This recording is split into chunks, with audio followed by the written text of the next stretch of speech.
Welcome again to another installment of Risk Unfiltered. As usual, I'm Ken Hackshaw. On behalf of the Caribbean Risk Management Academy, I would like to welcome the one, the only, the future of entertainment in Trinidad and Tobago, Miss Terri Lyons. Hi. Terri! Hi. Thank you for having me. Yeah, so Terri, we have been trying, or I've been trying to get Terri on for a while. And she was making a bunch of excuses. We finally, I finally threatened her. So here she is. We intend to have a pretty good conversation. Many of the folks who will be listening to this will know of Terri Lyons. So, and you are the ultimate entertainer because you're an actress, a model. Yes. And obviously you sing, but if I was to ask you, of all the aspects of entertainment that you're involved with, which one you most enjoy doing? Which one you have the greatest passion for? I have the most greatest passion for the singing. Secondly, the creating.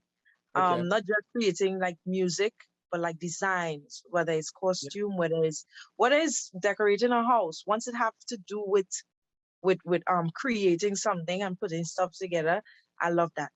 Yeah, and actually you kind of good. And in the essence of full disclosure, you have some work to do at my house, but we'll talk about that after that. So I need a creator, I need like a fashion designer kind of thing. All right, so so let's jump into it. As an entertainer over the last 18 months, more so, well, globally, but in Trinidad and Tobago, you guys were hit pretty hard with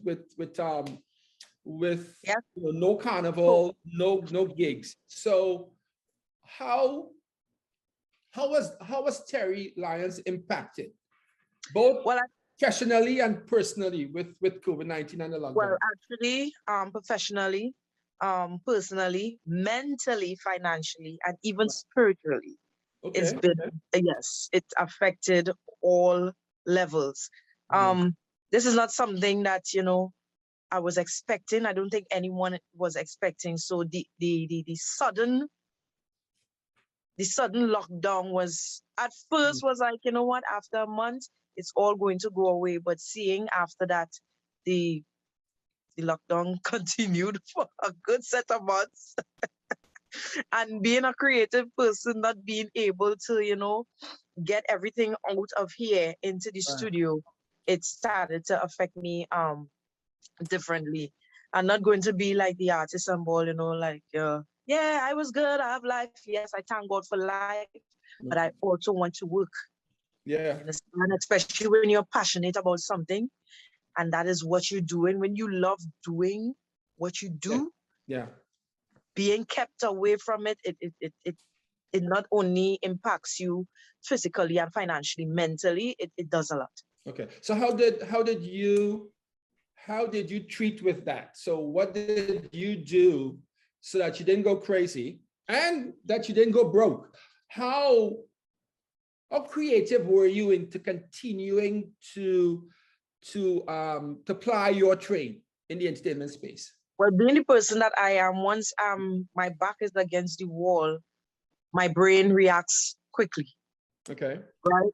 And with that, I did shows, online shows, that not only was beneficial to myself, but also to other entertainers at the time who just needed to keep food on their table, lights on, internet on, and rent paid.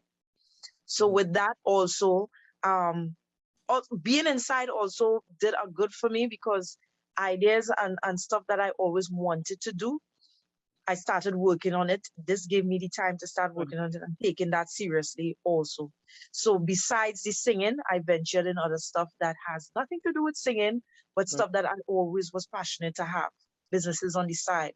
Okay, great. And those are the things that kept me occupied.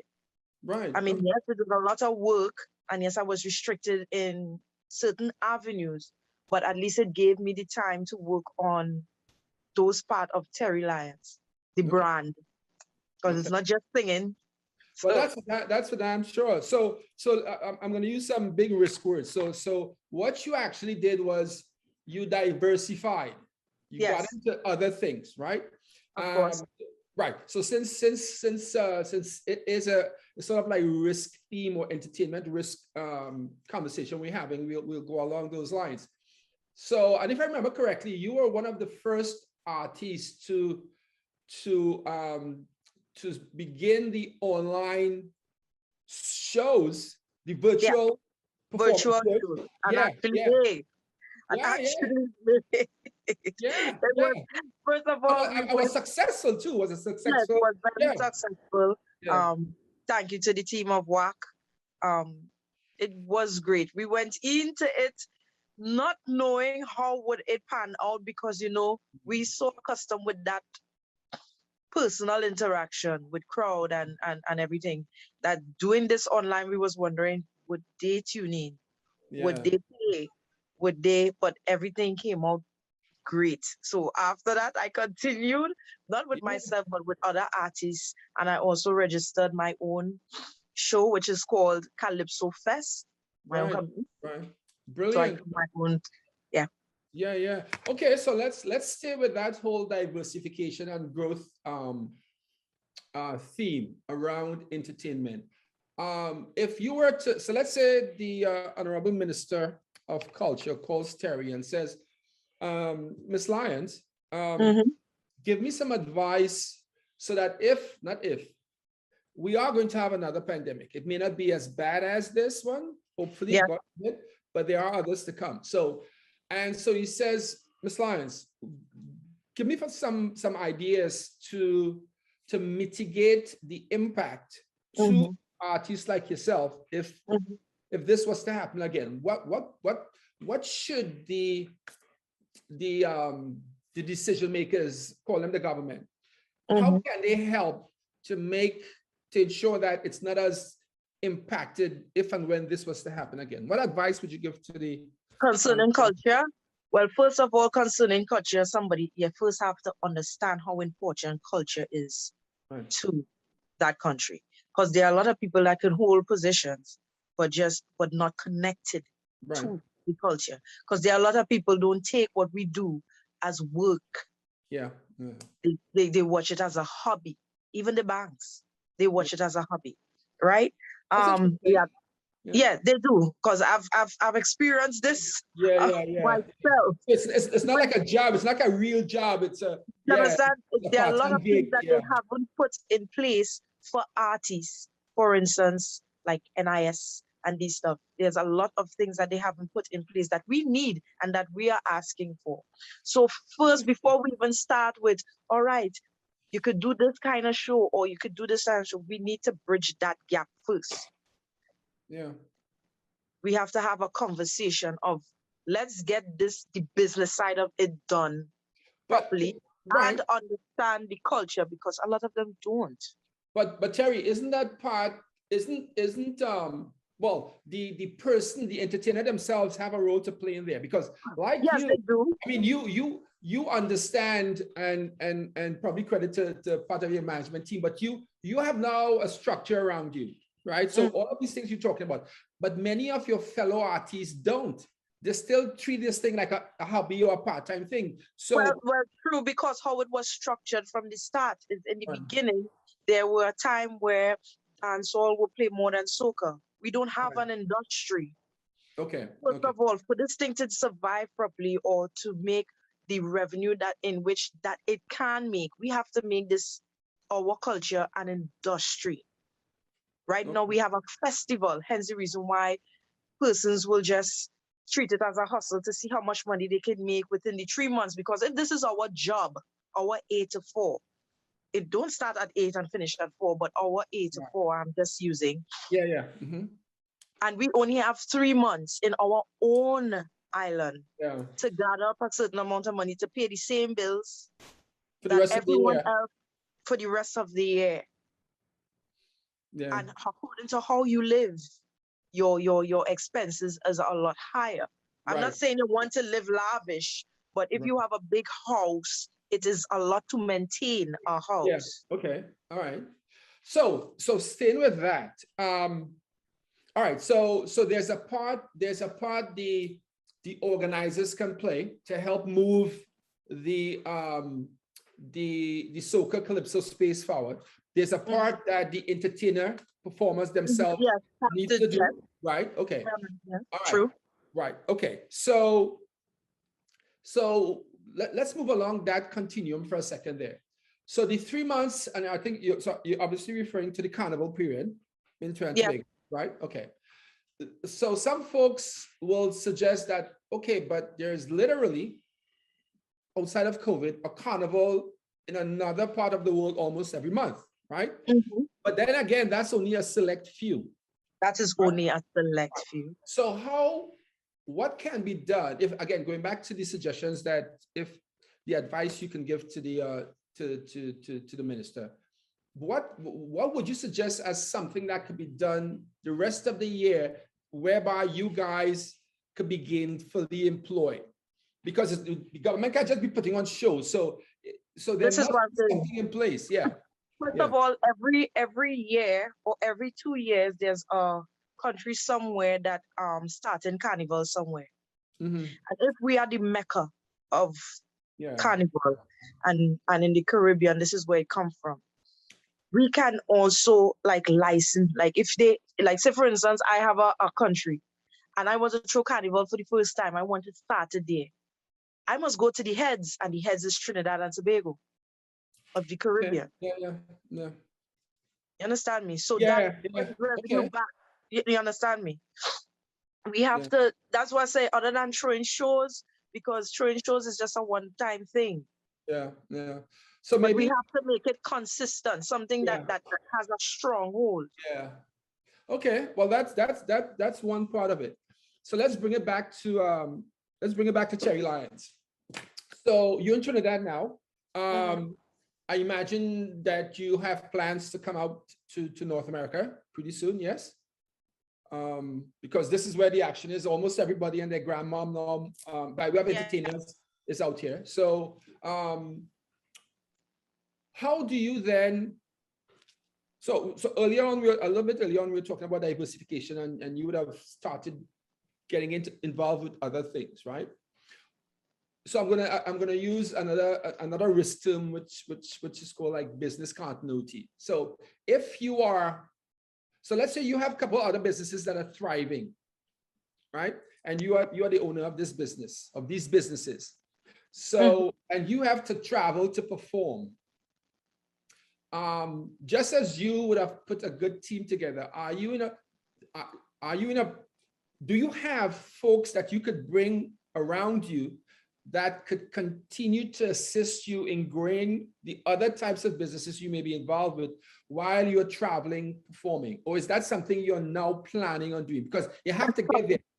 That is something I'm developing right now, because I myself have certain things that I need to tweak within myself and my career. Because in the past, I used to like just go with whatever management said, but it was not like dealing with Terri Lyons. Right. It was more like dealing like what everybody else doing. Let's do that.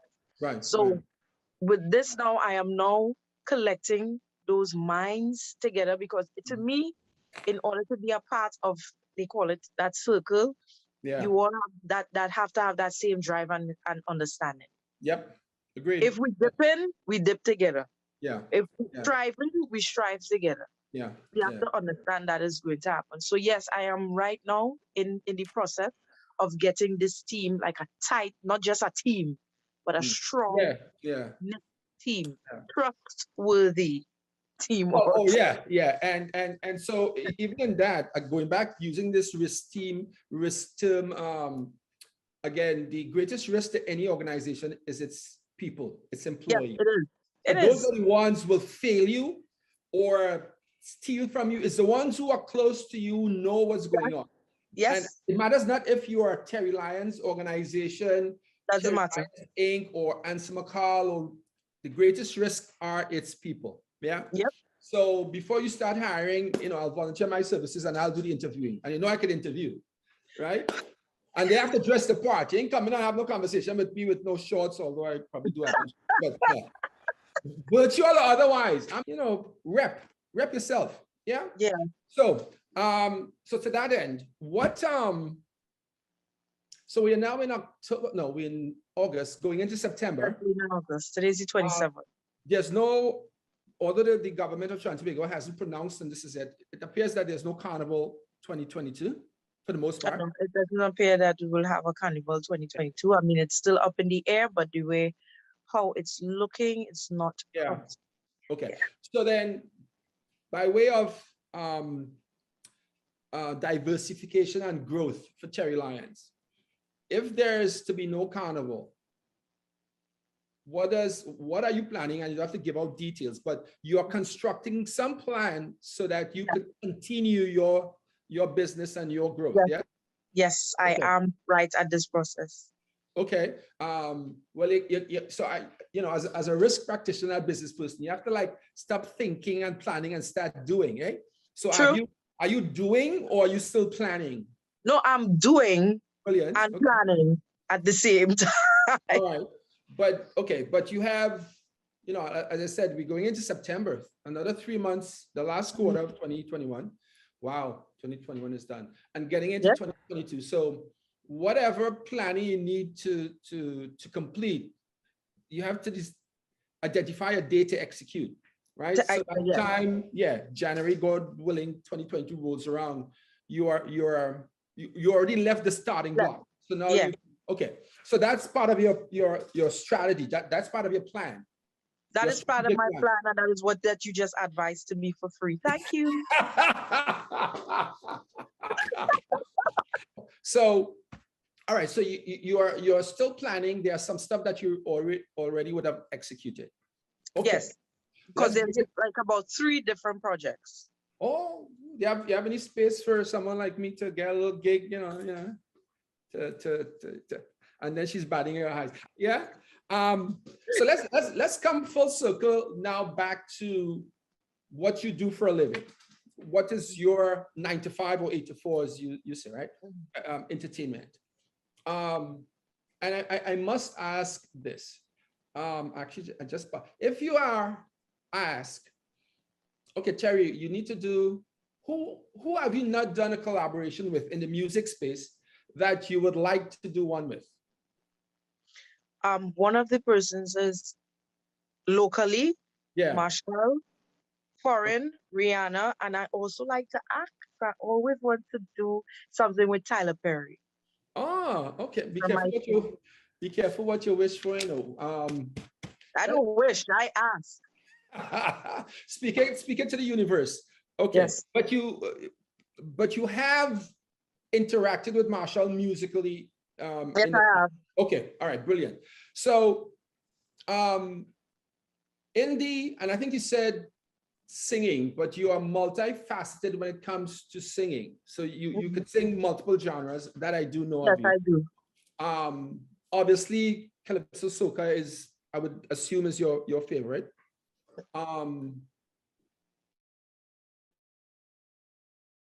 But putting you on the spot, which one do you excel at? But don't answer yet. So, as a risk practitioner, I come and do an assessment of Terri Lyons. You would have done in the, I find you let that one pass. I said you're 21 years old now.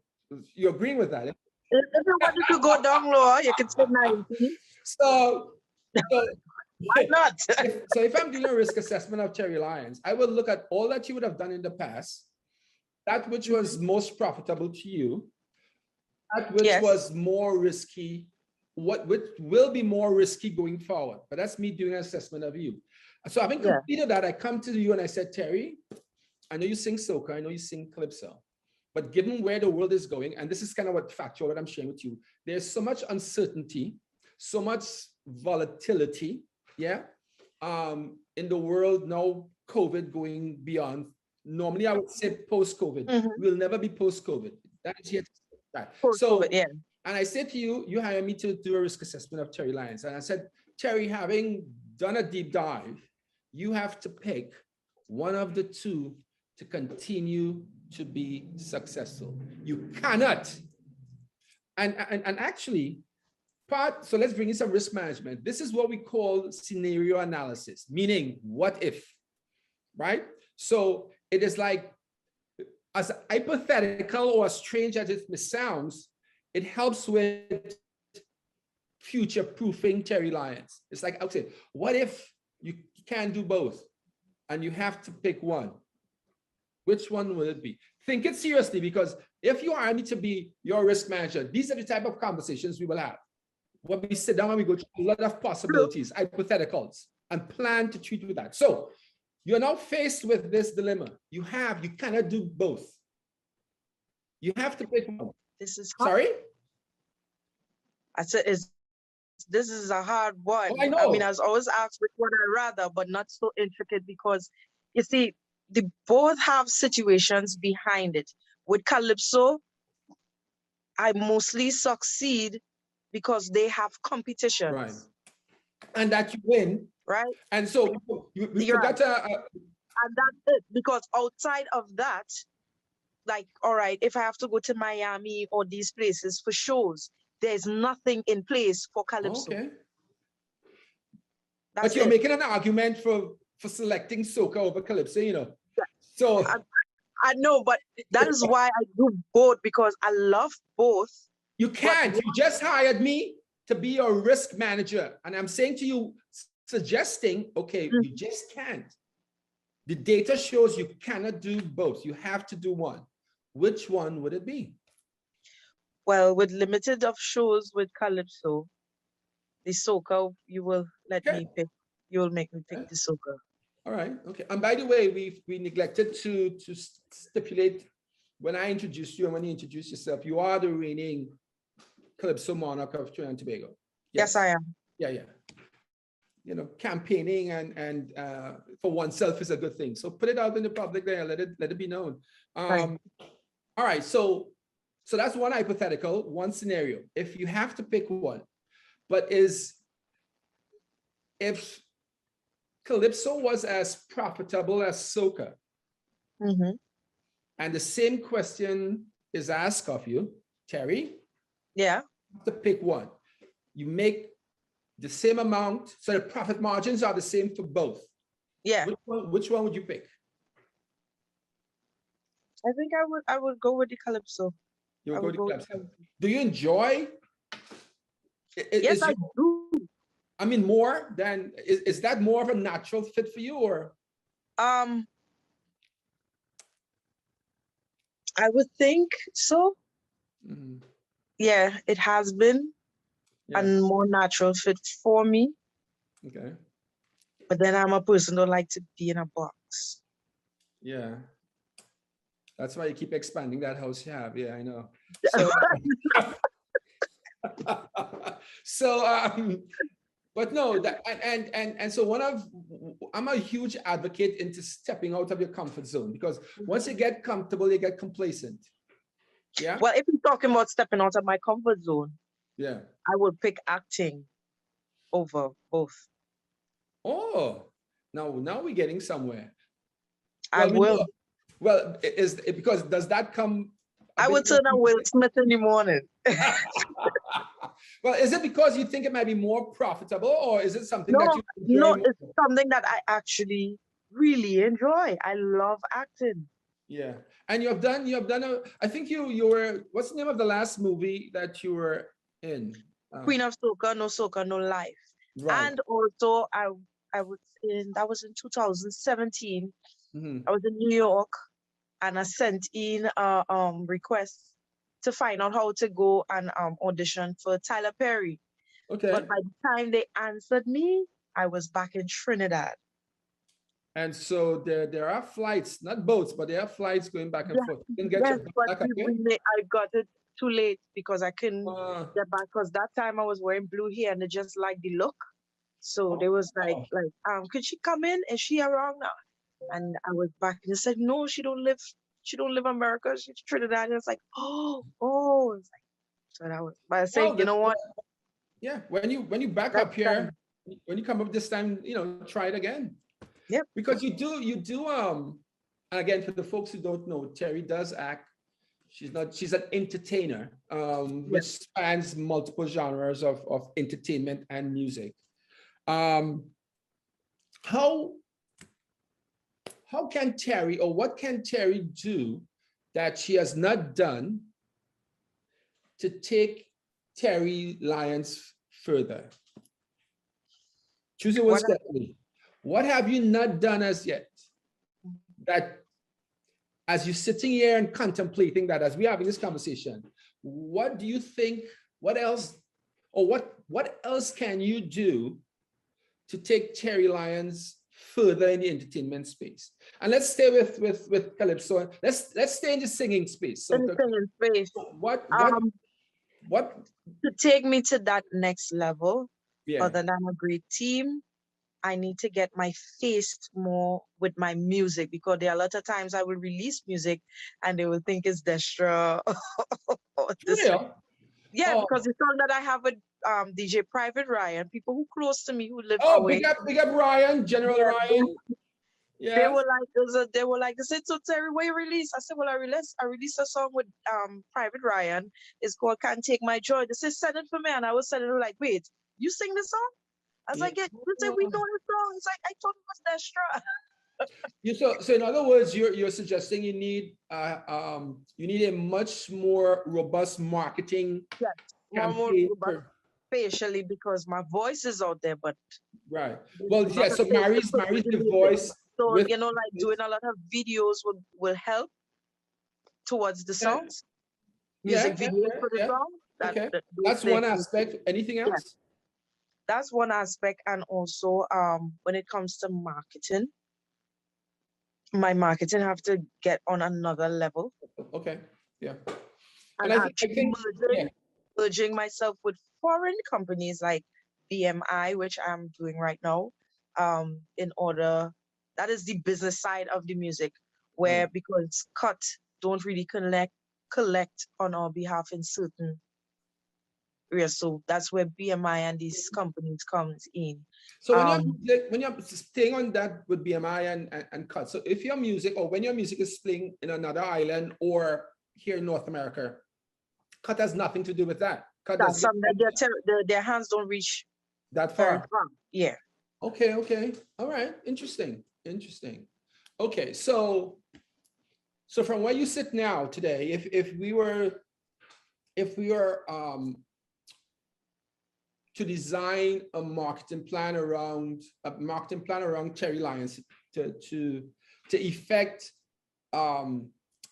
the marrying of her voice with her face, with some of the other things that you are involved with, because I'm sure there are folks out there who prior to this podcast may not know that you're also an actress. Yeah, don't. Yeah. May not know that you actually write 99% of your music. And, no, they don't. Yeah. And so that needs to be part of, because those are your skill sets. So I tell folks in my space, don't always lean in with your experience. Lean in with your skill sets, because if your experience, and they know your experience is that of a singer, they will hire you, or they will pay you just for that. But if you lean in with your skill sets, and so you push your skill sets, which include writing music, designing, modeling, and acting, then those are streams of income as well. Also, yes, they are. Yeah. Let's take Terri and try and clone her just a bit. So I can't think of up-and-coming artists. I can't. Just sitting here having this conversation. Because the question I'm going to ask you is, how can Terri help groom future entertainers? But there's no pipeline for that I'm aware of in Trinidad and Tobago, and maybe in the Caribbean. So there's no I know there's junior Calypso, Monarch, and those types of things, yeah?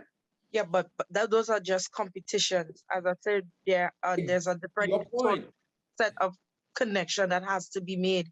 Because I will go to, in 2020, I visit some schools and speaking to Form 5s. This is not even primary school. Speaking to Form 5s and Form 4s. They really don't even know or have an idea of some of their icons. Right. So there's a bridge, as I said, there's a bridge that has to be, connected. Yeah. It has to have that connection there in order for us to then go forward and be like, all right, now we get this part fixed. Let's go over the bridge. We can't go over the bridge if it's broken. So the answer to, you know, building bridges from one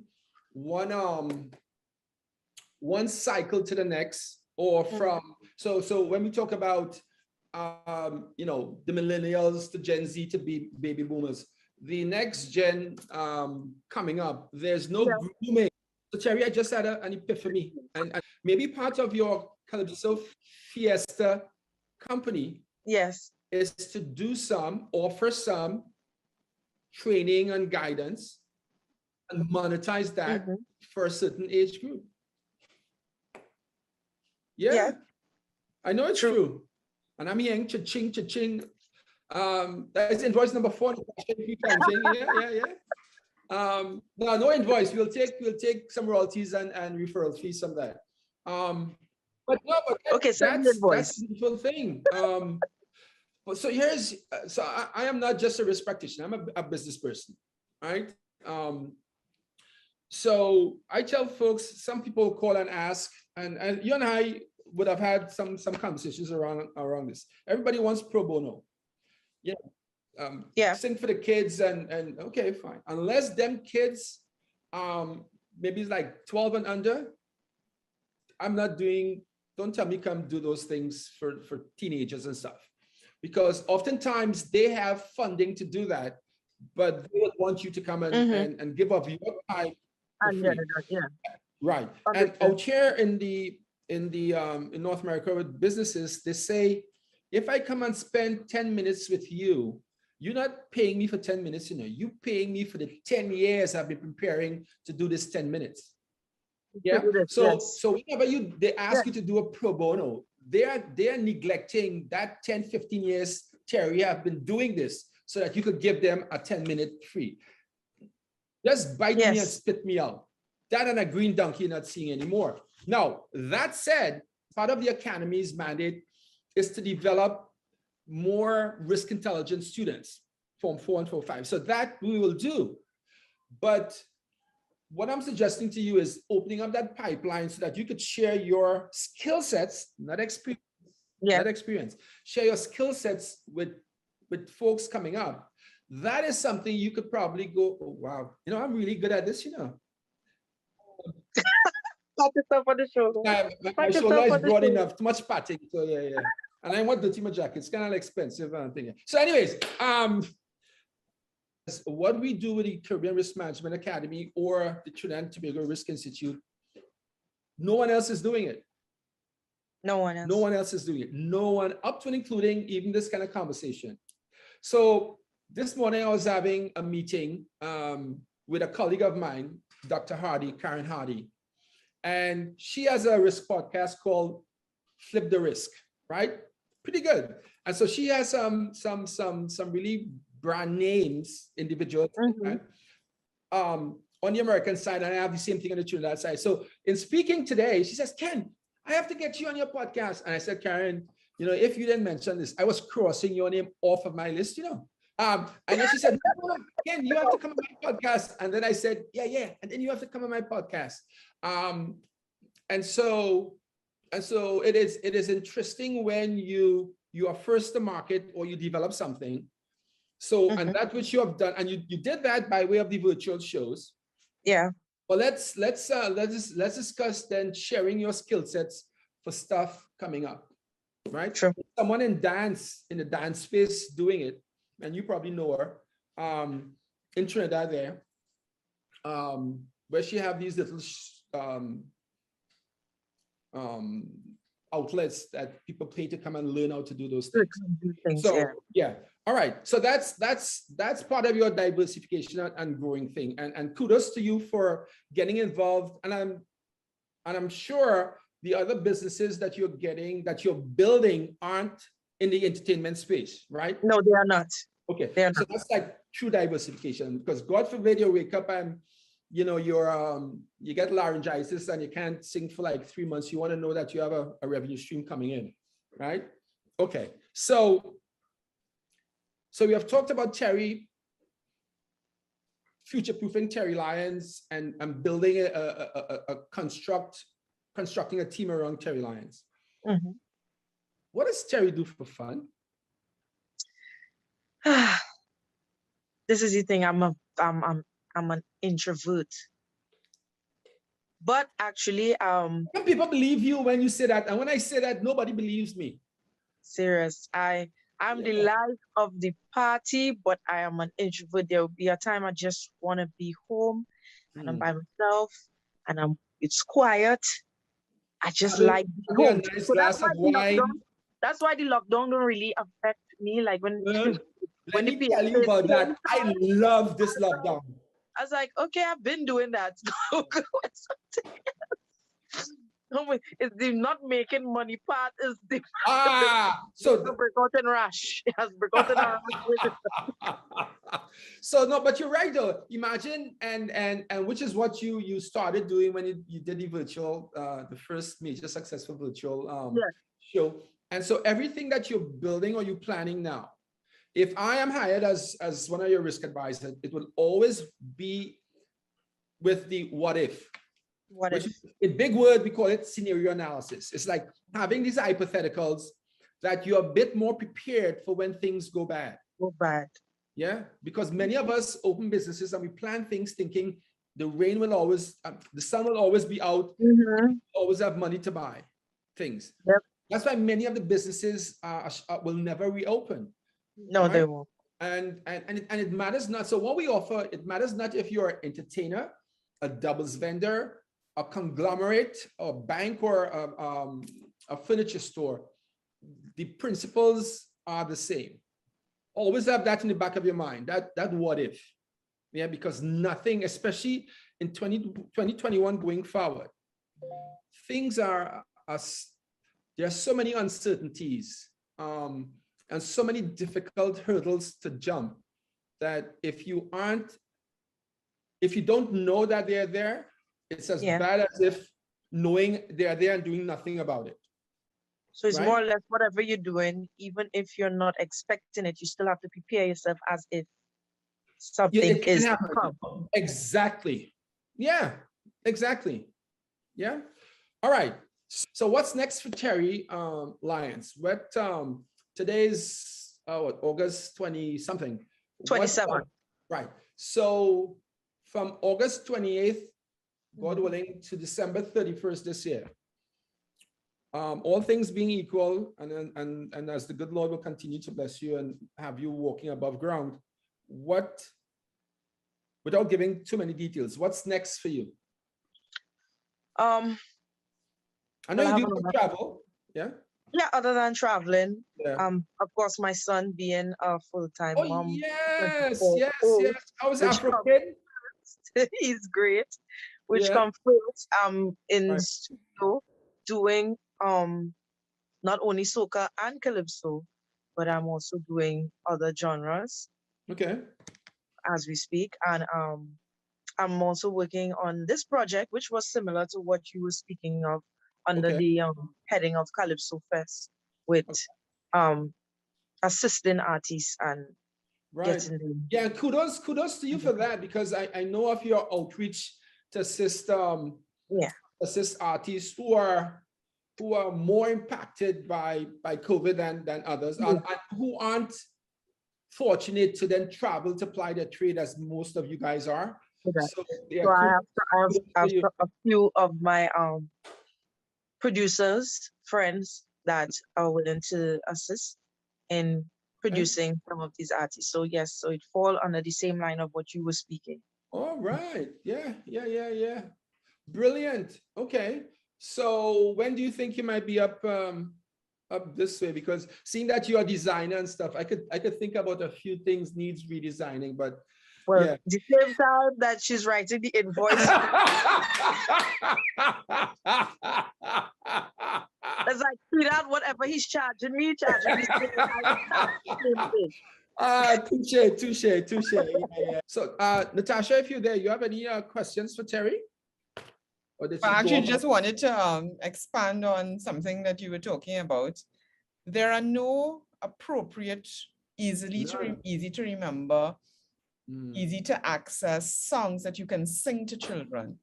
All of the things that we sing to our children, grown up not music. of us. They were, you know, they're imported.